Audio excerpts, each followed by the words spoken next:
Hello, you beautiful legends, and welcome to Blunt Force Healing Podcast. This is episode number 547, and it's titled Loss at Coaster. And I'll quickly get you up to speed because those of you that are new and not familiar with the podcast and the project itself, let me just tell you that the podcast that you're watching is just a part of the whole project. So every single day I am journaling in a form of writing the blog post and recording video like that, or audio depending on where you consume that content. So you might be actually listening that in audio only on Apple Podcasts or Spotify or things like that, or you're actually watching that either on Spotify video or on YouTube. And there's a blog that if you want to check out is under the URL www.bluntforcehealing.com or bluntforcehealing.wordpress.com.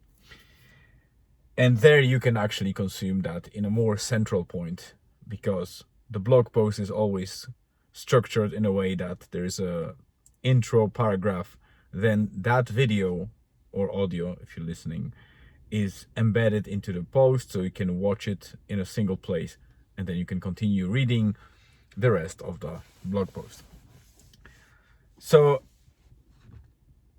about a week ago, we came back from Gran Canaria, from our short vacation, or I would say kind of day off or time off together as family, and we spent there about 8 days. And I already reported on them or wrote about 4 of those days, or events that were part of the first half and first 4 days of our stay at Gran Canaria. And then I stopped for a moment and kept updating on the weekend stuff, including my trip to Glenveigh and yesterday's St. Patrick's Day. But today is a bank holiday. I'm off work, but the day is quite dull and gloomy. So I think it's time to resume the updates from the second half of our stay on Gran Canaria. And the light went off. Apologies for that. I'm in the car and it's already after dusk. It's quite dark, so I need to do it this way. I want to make sure that it won't be too long, so I won't keep you for too long and won't make it too boring. I also need to come back and go for a dinner that my wife did. So the 5th day was our checkout day in Puerto de Mogan. We stayed there till about, I would say, 11:30 a.m. 11 a.m. was a checkout, but the owner didn't have any problems with us staying a little bit longer, so we packed stuff. We made sure that we didn't leave anything in the flat or in the apartment, and we headed towards Maspalomas, where was our next accommodation and the second last accommodation for the second part of the stay.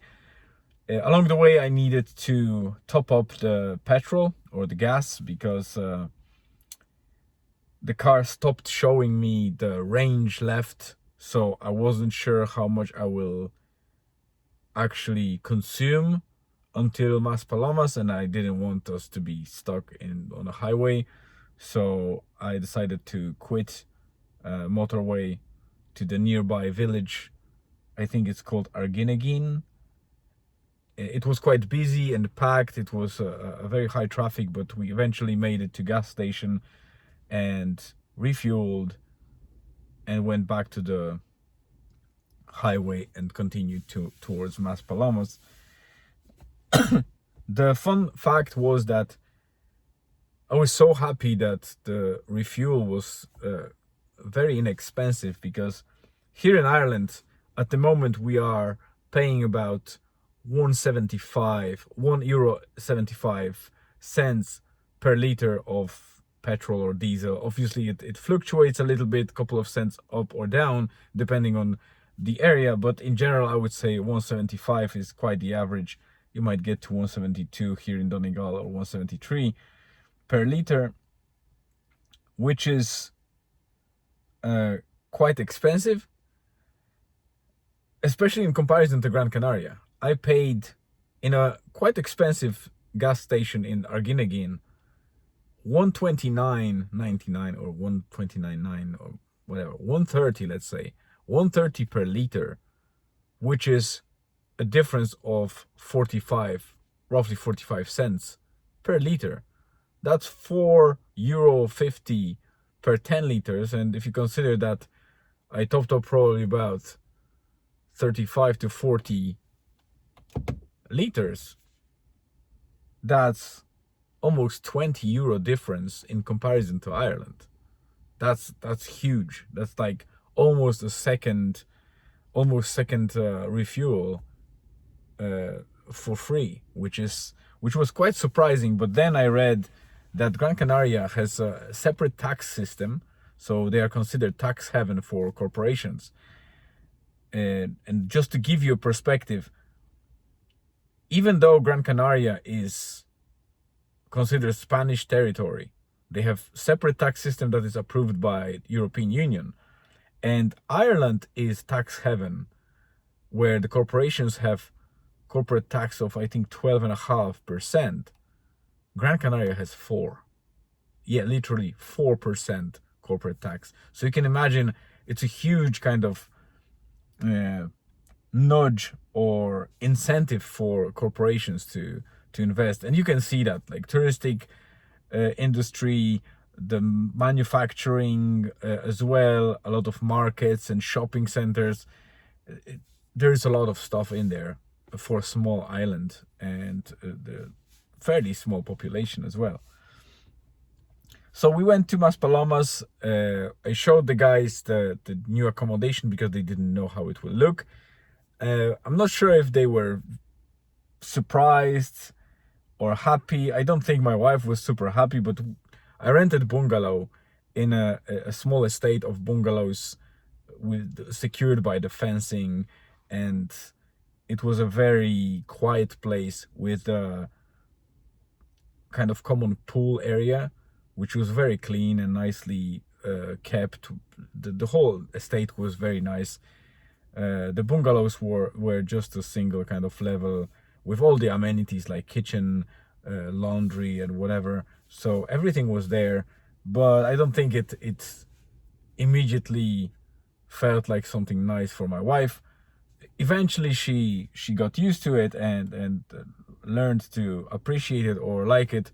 But I think maybe there was some expectation that we will land in the hotel.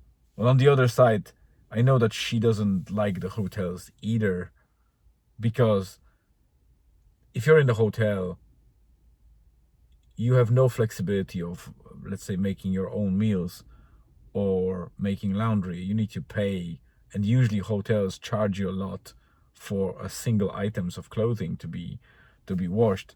While if you do like we did the apartments or the bungalow, we have everything for ourselves, so we don't need to cook. But if we want to, you can prepare meals without any troubles. And I prefer this way because that gives more flexibility to us, and we are not tied to the actual, breakfast time, dinner time, or things like that. So the whole day was not much of fun, or it was eventless. We only went to dunes and to check on the western side of dunes. It was also very busy and commercial. There was a lot of tourists and hotels around, so we needed to walk a bit towards the deeper dunes to find our kind of more secluded spot. It was a bit windy as well, so we were covered in sand, especially that we needed to use some sun cream to make sure that we are protected from quite high UV index. So it wasn't super pleasant that first day. And then obviously my wife needed to make sure that she's ready after we had the dinner, because she had another client. She's a personal trainer, so she needed to prepare for the Zoom session with her client. So Julian and myself decided to give her some space. We left her at the bungalow and headed towards the amusement park, which was very close to us.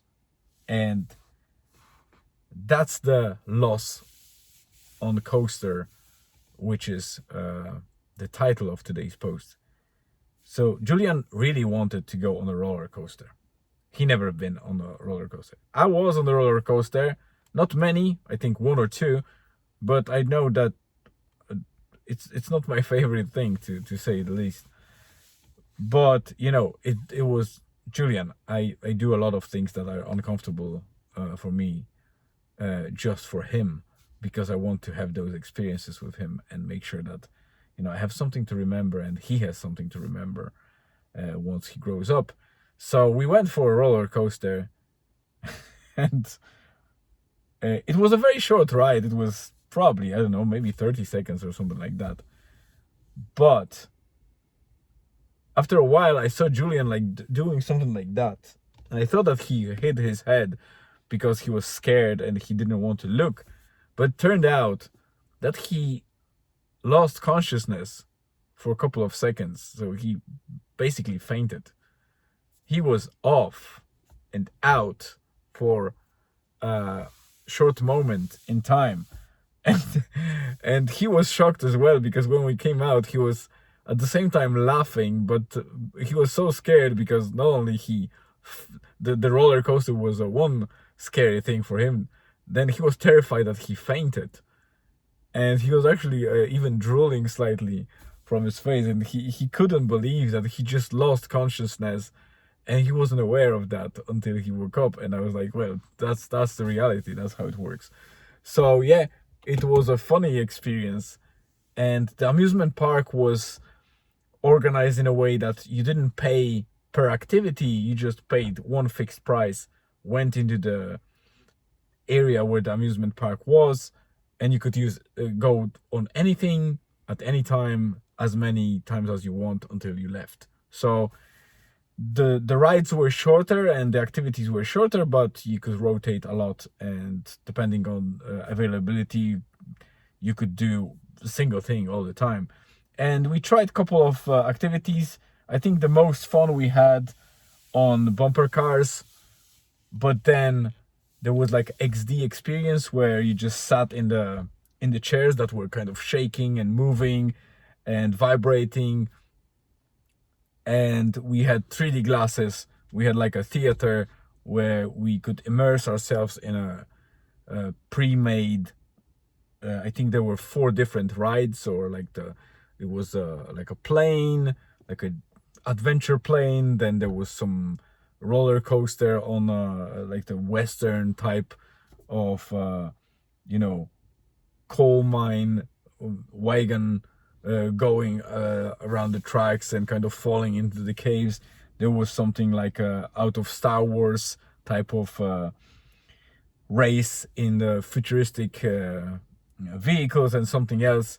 And all of these things were like a fully immersive experience with you know, even a slight kind of blows of wind simulated to give you that experience. Julian was laughing his arse off, and I was laughing. I don't know if just because I had fun or because of him laughing, but it was amazing. And we I think we stayed on those chairs for quite a while until it got busy, so we had to kind of make space for new people coming in. But the lady didn't have a problem that we ran for probably 5 rounds straight. So it was very fun. We came back home super relaxed and with great memories. And that was the end of the day. So that's the end of the update on the day 5 in Gran Canaria, in Maspalomas. I'll probably continue tomorrow and update you on the next kind of highlight of our trip on day 6. So thank you very much for being here. I always appreciate you listening to or consuming my content. Without you, that wouldn't make much sense. I hope you have a great rest of the day, evening, or afternoon, wherever you are. Stay tuned and see you tomorrow.